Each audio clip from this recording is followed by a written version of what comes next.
Značka Lancia je na Slovensku viac menej známa iba historicky športovými úspechmi legendárneho rally špeciálu Delta Integrale.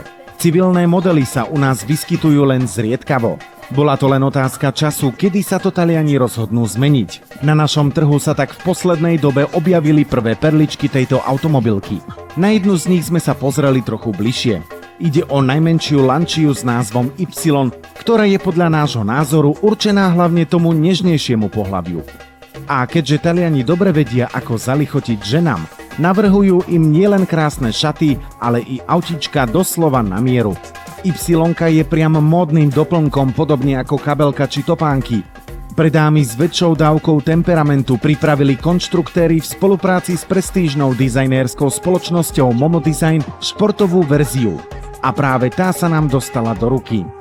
Výstižnou je pre ňu kontrastná dvojfarebná kombinácia karosérie, kde krikľavú farbu doplňa matná titanovo-šedá strecha, stĺpiky, ako aj zadná časť vozidla. Dominantou tej prednej sa stala štýlová maska chladiča s logom automobilky. Na okrajoch ju nenásilne doplňajú oddelené svetlomety v tvare kvapky. Obliny automobilu sú po bokoch dynamicky dotvorené malým prelisom, vedúcim naprieč celým profilom. Skoro súbežne mu k tomu napomáha miniatúrna pochromovaná lišta. Vzadu sa Taliani priam vybláznili. Tvarovo netradičné koncové svetlá sú zasadené do blatníkov a doslova zvierajú dvere batožinového priestoru. 16-palcové disky robia z tohto drobčeka ozajstnú šelmu.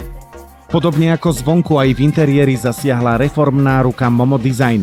Atraktívna kombinácia kvalitných mäkkých plastov a látky je príjemná na pohľad i na dotyk.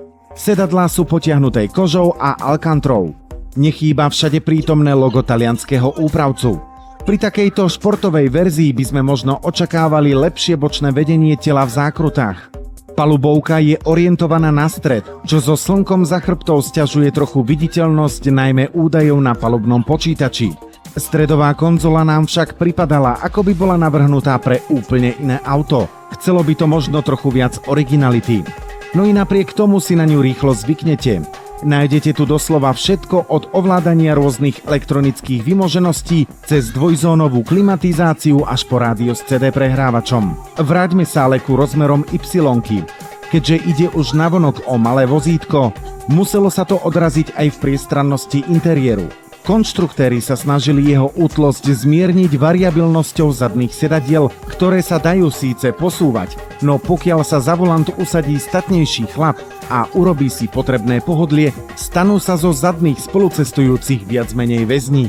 Na druhej strane však musíme pochváliť praktické umiestnenie ovládačov polohovania zadných sedadiel ako i uhla sklonu ich operadiel. O batožinovom priestore tu nemusíme veľa rozprávať. Ako iste sami tušíte, pri daných rozmeroch je ideálny na odloženie kufríka či malého nákupu.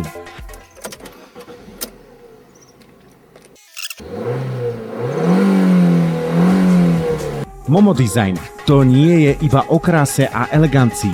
To sú aj jazdné vlastnosti a motor. 16-ventilová benzínová 1.4 s výkonom 95 koní je so stúpajúcimi otáčkami dynamickejšia a v spolupráci s presnými dráhami na tak malé auto netradičnou 6-stupňovou prevodovkou môžete s Y-kou jazdiť ako na spotrebu, tak i športovo.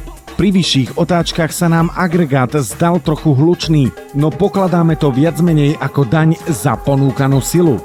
Podvozok bol oproti sérii znížený, ale to je len minimálny krok ku dobrým jazdným vlastnostiam.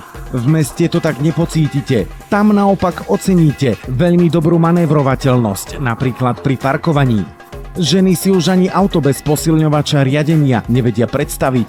Je to naozaj praktický výmysel, no v Y-ke to konštruktéri mierne prehnali. Ako by dobrý šofér poznamenal, chýba tu ten pravý kontakt s vozovkou.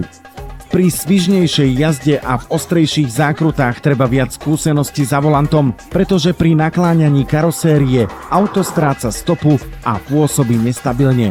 Aj napriek spomínaným chybičkám musíme podotknúť, že Lancia Y Momo Design si určite nájde svoju obľubu najmä v tej nežnejšej skupine obyvateľstva, kde rozhodujúcim faktorom pri výbere vozidla je skôr štýlovosť, elegancia a krása. Že nám totiž jazdné vlastnosti auta nič nehovoria, česť výnimkám. ale na účely mestského imidžového presúvadla je Y priam ako stvorená.